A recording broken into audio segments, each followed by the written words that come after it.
Hello there, what we have in front of us here is the new acoustic percussion plugin called Sharine, made by Wavesfactory. What Sharine is a shaking percussion device. It's got 8 little shaky things and 4 tambourines. These can be triggered from the keyboard as individual hits or triggered using their proprietary loop sequencing mechanism. The instrument is very, very simple. This is the simple interface for the Sharine All articulation, which is the all instruments loaded into one interface. And if I just scroll down here, you can see you can also load up the individual instruments. So this is the tiny metal shaker, and this is the wooden shaker. Those items you can see here, there's a wooden shaker, there's a tiny metal shaker. And to activate any one of these in the Sharine All, you simply click on it. The little spotlight comes on, it loads the samples into RAM, and you can click off it and it turns it off again. And you can load multiple ones. There we are, there's 4 loaded, or you can just load one at a time. The way the keys work are very, very simple. If you get confused, just click on the little question mark up here, and you can see that the green keys represent the sequenced patterns, and these are fully programmable, by the way, in any counts you want to do at any speed, which is brilliant, and of course they're tempo synced with the host. If you're using a digital audio workstation, I've got Cubase on the screen in front of me. The blue keys, which are C through to E here, are the forward, backwards, or left and right, the shake, and then the hit, whether the hit is a palm hit or just a forceful shake. That's what those two are. The red keys, which is the F up to the E here, those are rolls or shimmers. You know how you shake a tambourine. Anyway, it's one of those sort of sounds. And then beyond there are the yellow keys, and they don't work for all of the instruments. For instance, you wouldn't hit an egg, or you wouldn't hit a small metal shaker, for instance, but you might hit a tambourine with a stick. So the yellow keys are sticks for those that are appropriate. So let's hide away that little help thing.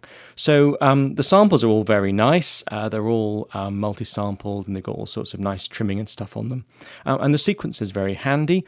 If you click on the sequencer button, you can see that each key down here, C2, go up to C3, D2, E2, etc. You can see the different patterns, where upwards is one direction, downwards is the other direction, and the degree it travels up here is the velocity, going from 0 up to 127. So you can program these either by just clicking your mouse like I've done there, or you can program them by clicking on record pattern and then step editing, but we'll do that in a minute, so I'll leave the sequencer there.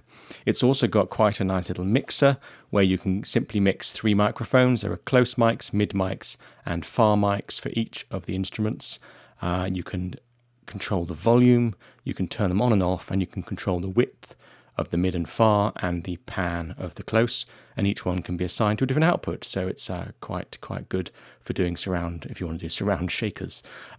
That's just a plain interface. Underneath in the background you've also got a whole rack effects unit here with EQ, compressors, chorus phases, flanges, etc, and we'll come back to that again towards the end. So what does it sound like? Well, let's just select this one here, and this is the large metal tube, and I'm just going to play one of the sequences. We're currently running at 120 beats a minute in Cubase, and I'm just going to press C here and see what we got.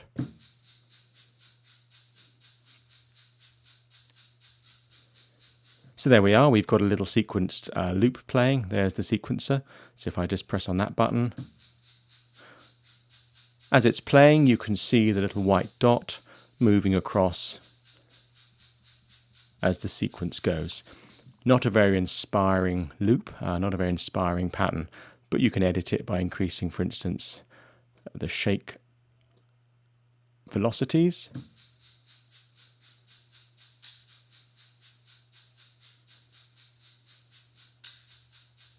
You'll notice that the intense shake on this sound only works at velocity 127. So if I want that intense shake, I need to push it all the way up to 127 and all the way down to 127. So let's do that again.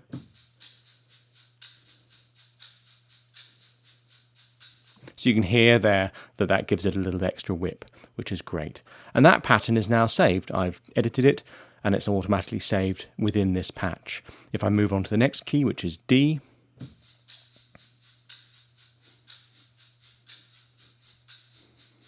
You can hear then that's the second pattern. You can swing them just by simply dialing up the swing knob. So let's set that to 50%. And you can see it swung it. It's also got this thing down the end here called a pre-roll, and next to that is this little sample offset. I'll come to pre-roll and sample offset in a minute, but briefly what pre-roll does is pre-roll knows essentially every one of these little samples has a number associated with it where the actual peak of the WAV, the wave is, so where the hit is. And there's going to be a little bit of pre-roll, isn't there? So every time you pick a tambourine up and swing it backwards to give it a little shake, there's going to be a little noise, there's going to be a little pre-sound before the peak of the hit. What it does is it knows what that is, and it shifts the samples so that actually the beat is hit by the sound that you'd expect the beat to hit, and there's a little bit of pre-roll as you're preparing for the beat. So with a tambourine shake, you can imagine there's quite a lot of noise going on between beats, and this is where that noise comes from. It's the pre-roll. If you don't quite like what it does with the pre-roll, or you just want to edit it, you can move the sample offset. So if I just play that loop again, and I increase the sample offset to, let's say, 50 milliseconds, you can see it's carting off the beginning of each of the samples and just giving it a little bit of a tighter feel. For electronic music, maybe that is something you may need to do. Certainly if you're doing acoustic type recordings, you'd probably leave that where it was, simply give it the full dynamics and the full sound. The step sequence is very simple. You've got up to 16 steps, and you can bring that down to any number of steps, and it obviously remembers what you've got left behind, which is brilliant. And then the tempo, you can change that in standard units, quarters, eighths, and sixteenths. So put it to sixteenths,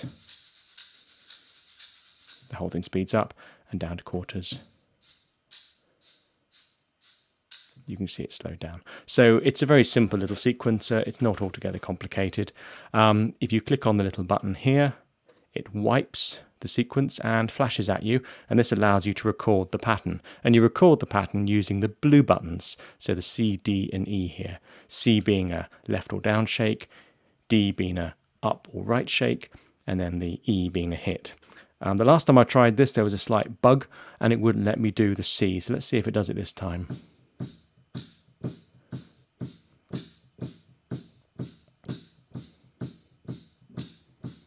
Okay, so it's done it again. It's played the C, but this time it's not playing the D. When I hit the D, it makes a sound, but D doesn't appear here, so I have to put that in manually. A little bit frustrating. I'm sure they'll fix this because I'm going to be sending them this video as soon as it's finished, and I guarantee you they'll fix it pretty quick. So there we are. That's that shake now, and if I play that as my sequence, if I want to edit that and just put a double hit in there, it's very easy to do.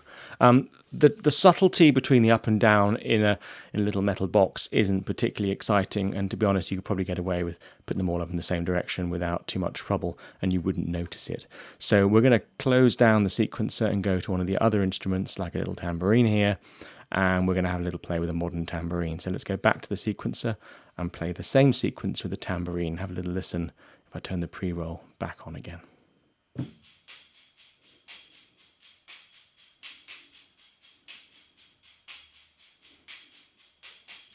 And that's a really quite convincing sound. It's wonderfully tempo synced. If you just turn up and down the sequencer tempo, it fits absolutely perfectly. So because you've got these 7 patterns on the green keys here, you can program subtle variations within the single patch. As I said, these save with the patch. So this Sharine-all, which I've opened, has got these patches in it, these sequences. With this song, if I was creating a piece of music, I'd record my own sequences for that piece of music, and then they would save with that sound. And obviously I could save it as an individual Kontakt instrument if I wanted to. So it's a really very simple way. You don't have databases full of sequences. You just make them up as you want them for each song. So of course you could then fit the groove of the song without having to use a lot of preset. That's one thing that disappoints me a lot of the time with percussion libraries, is you're stuck with the preset rhythms. And yes, it's nice to have off beats and on beats, but sometimes it's nice to have a little bit of individuality in a song. So it's nice you can program those patterns.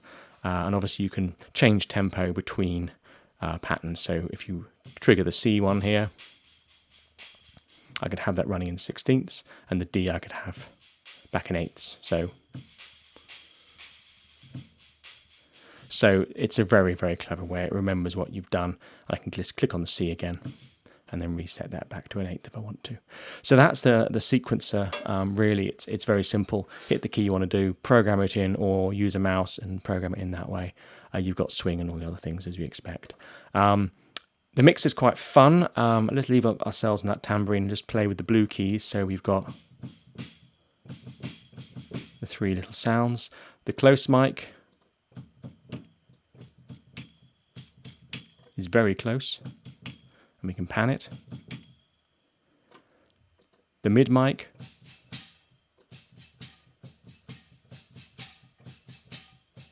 it's got quite a lot of presence and ambience there, and we can make it from far left of width is mono, and far right of width is a more stereo field. And then the far mic is very far, got a lot of room in there. So let's bring that down, and again the width runs from mono through to stereo. So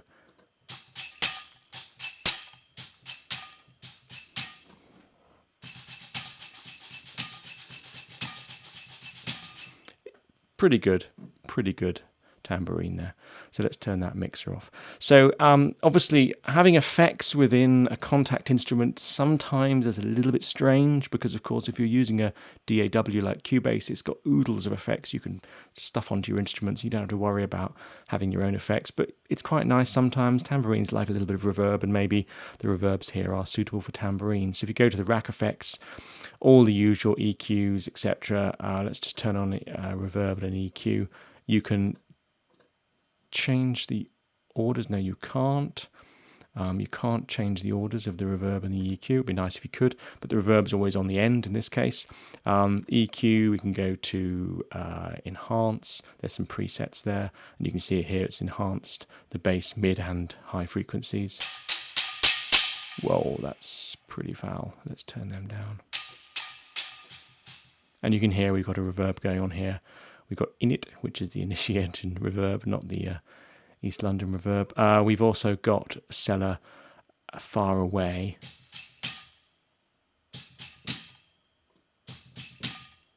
Doesn't really sound that far away to me. Maybe it's not the reverb that's far away, maybe it's the engineer that's far away. So let's go back to a nice bright one.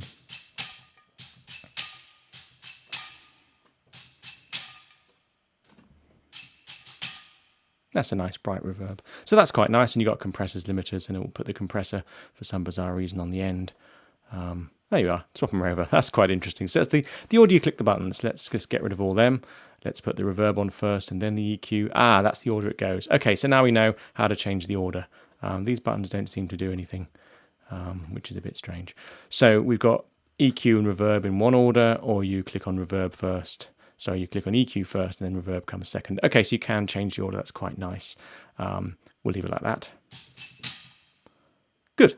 Okay, so that is the basics, and that is what it does. They claim that using their proprietary sequencing pre-roll technology, their samples, their sequences work better than others. I've had a long play with this, and it does actually fit grooves really well. So just to show you this at the very end, I'm just going to go up the top here, and I've just recorded 2 notes. If I double click on here, big screen. If I double click on here, you'll see that's just playing the D and the F loop. So that is what we've got there. And I'm just going to, let's just get those, and let's loop those, cycle them, and just play those few bars. You can hear the beep.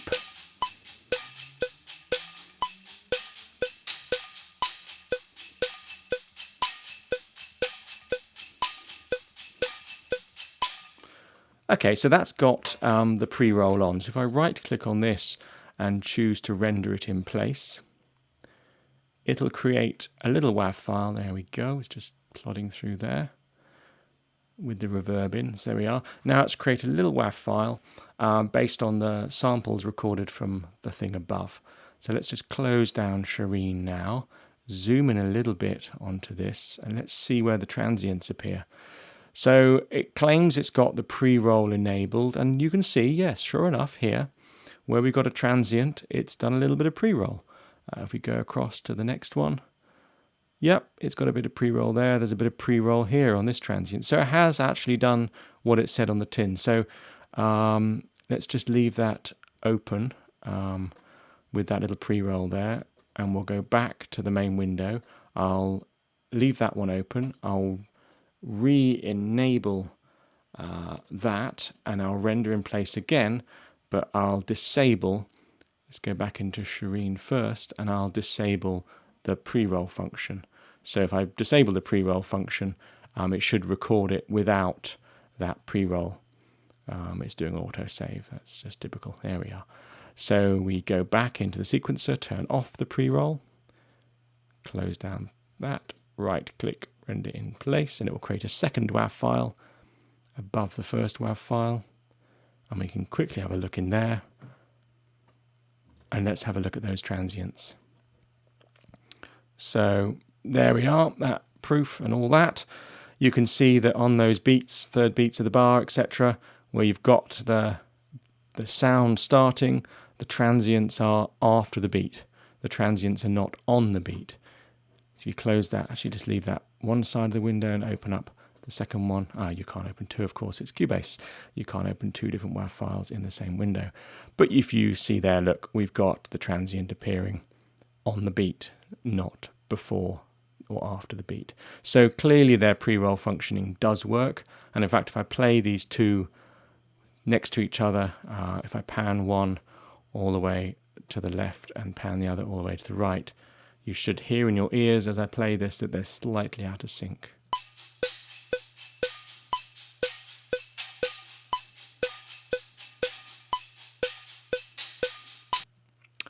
That sounds a little bit out of sync to me. Obviously, we're dealing with very small amounts of audio delay and compensation here, but I think it will make a difference. Maybe in with a complicated rhythm, it'll make a big difference. So that's Sharine. That's what the offering is from Wavesfactory. It does the job. It's a very nice little shaker. I bought W Tambourine and W Shaker back in the day, and I use them a lot. So it's really nice to have that sequencing and package all built into the one unit now and all programmable. So we've covered the green and the blue, but we haven't looked at the red or the yellow yet. So let's stay on our little, actually let's move to him. Let's move to the stick tambourine. So that's the stick tambourine. Above it in the red, we've got shakes and kind of waves.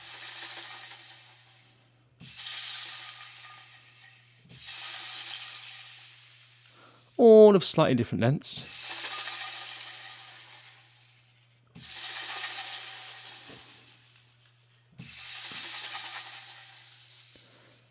Getting longer the further you go up the keyboard.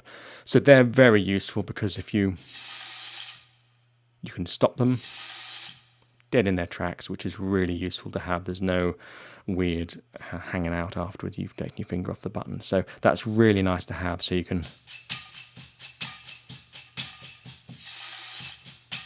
set up some really nice little rhythms there. And at the very top here, you've got the sticks. So they're on the F and the G.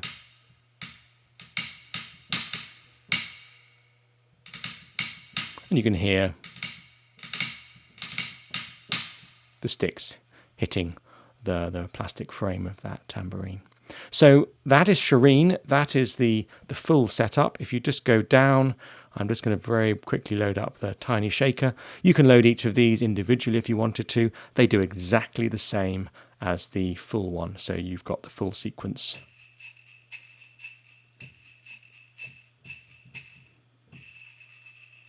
It's just you've only loaded the one instrument. I can't see myself using these in a great amount. I think I'll probably stick to loading the full one and then just loading whichever samples I fancy. The great thing about the full one, of course, is if you're feeling a little bit exotic, you could load up the little shaker, and by clicking the Alt button, you can load up the mixer for the individual instrument. And let's say pan the little one over there, click on the Alt over here, and pan the little one over there. And now I've got one in one ear and one in the other. It's brilliant. So go and buy it. It's dirt cheap. It's really, really very good. It's very controllable in all the things that Wavesfactory do. They do a very good job. So I can recommend Sharine if you need some shaking percussion. It's a very useful tool, and it seems to do what they say it does. I just think they need to fix their sequencer. So if they're listening, fix your sequencer. Okay, cheers.